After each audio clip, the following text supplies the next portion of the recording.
কিয় কৰিছিলে এইটো এইটো মই কিয় কৰিছিলে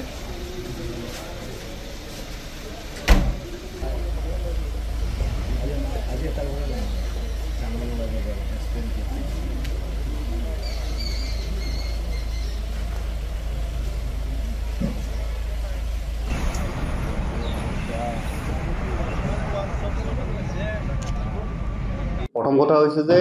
যিখন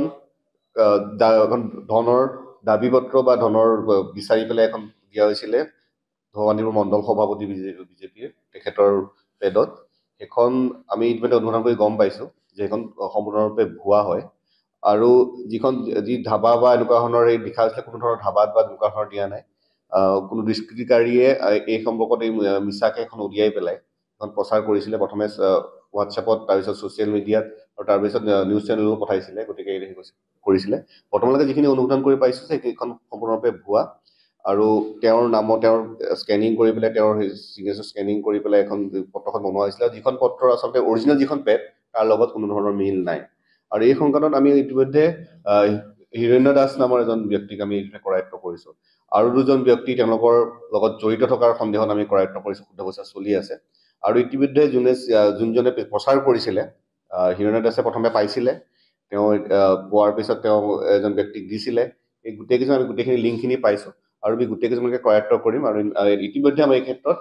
Patacharkuchi PS case number 216 proper sections of law register কৰা হৈছে পত্ৰখন তেওঁলোকৰ পৰা বেলেগ উদ্ধাৰ হোৱা নাই কিন্তু এইখন তেওঁলোকে স্বীকাৰ কৰিছে যে এইখন তেওঁলোকে যে ভুৱা হয় এখন সেইটো স্বীকাৰ বৰ্তমানলৈকে আমি অনুসন্ধান চলি আছে সেইটো সেইকাৰণে আমি জেৰাও চলি আছে বৰ্তমান সম্পূৰ্ণ হোৱা নাই কিন্তু ভুৱা যে এই প্ৰথম প্ৰাৰম্ভিক জেৰাতে স্বীকাৰ কৰিছে এখন যে ভুৱা হয়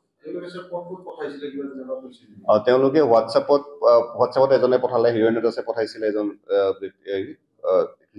তাৰপিছত তেওঁলোকে এটা নিউজ চেনেলত পঠাইছিলে আৰু ছ'চিয়েল মিডিয়াত নিশ্চয়কৈ তেওঁ যিজন আমাৰ ব্যক্তি আছিলে যাৰ নামত মণ্ডল সভাপতি আছিল হিৰণ্য চৌধুৰী তেখেতৰ মানে ব্যক্তিত্বৰ কালিমা খনাৰ বাবে তেওঁক বদনাম কৰাৰ বাবে আমি বৰ্তমান কৰা হৈছে বুলি তোমাৰ ব্যক্তিগত শত্ৰুতা আছে বুলি আমি প্ৰাৰম্ভিক পৰ্যায়ত অনুসন্ধান পাইছোঁ গতিকে সেইকাৰণেই তেওঁ কৰিছিলে বুলি আমি ভাবোঁ আমি অনুসন্ধান চলাই আছোঁ বাকী আমি যিজন আৰু এজন প্ৰায়ত্ব কৰিব বাকী আছে এজন হিৰণ্য দাস জড়িত আছে তাৰ লগত আৰু বাকী দুজনক আমি সন্দেহত গ্ৰেপ্তাৰ কৰিছোঁ আমি অনুসন্ধান চলি আছে এই বিষয়ে আৰু এজন ব্যক্তিক আমি কৰায়ত্ব কৰিবৰ কাৰণে চেষ্টা কৰি আছোঁ এতিয়া মোৰ বিৰুদ্ধে কি ষড়যন্ত্ৰ হৈছে সেইটো মই গম নাপাওঁ কিন্তু ইতিমধ্যে আপোনালোকে গম পাই আছে যে যোৱা পৰহিৰ পৰা যিটো ষড়যন্ত্ৰ ৰচিছিল মোক বদনাম কৰিবলৈ বা মোৰ দলক বদনাম কৰিবলৈ জুবিন দাৰ নাম লৈ সিহঁতে এখন ভুৱা পেড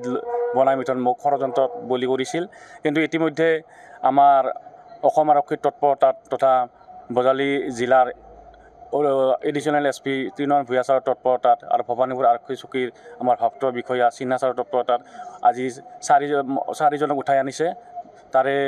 এজনে সম্পূৰ্ণৰূপে জড়িত আছে বাকীকেইজন সিহঁতৰ লগত জড়িত হৈ আছে কিন্তু মেইন 21জন এতিয়াও পলাতক হৈ আছে মই আশাবাদী তেখেতক অতি সোনকালে এৰেষ্ট কৰিব কিবা নিৰ্বাচনী সেই নেকি বা সেইটোৱে ভাবিছোঁ মই সেইটো নিৰ্বাচনী কিবা এটা আমাক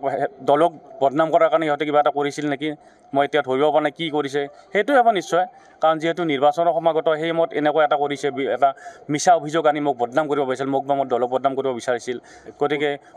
বেলেগ অন্য দলৰ লগত তেখেতসকলৰ কোনোবা জড়িত আছে এই যিকেইজন আপোনালোকে এজা কৰিছে কোনোবা দলৰ লগত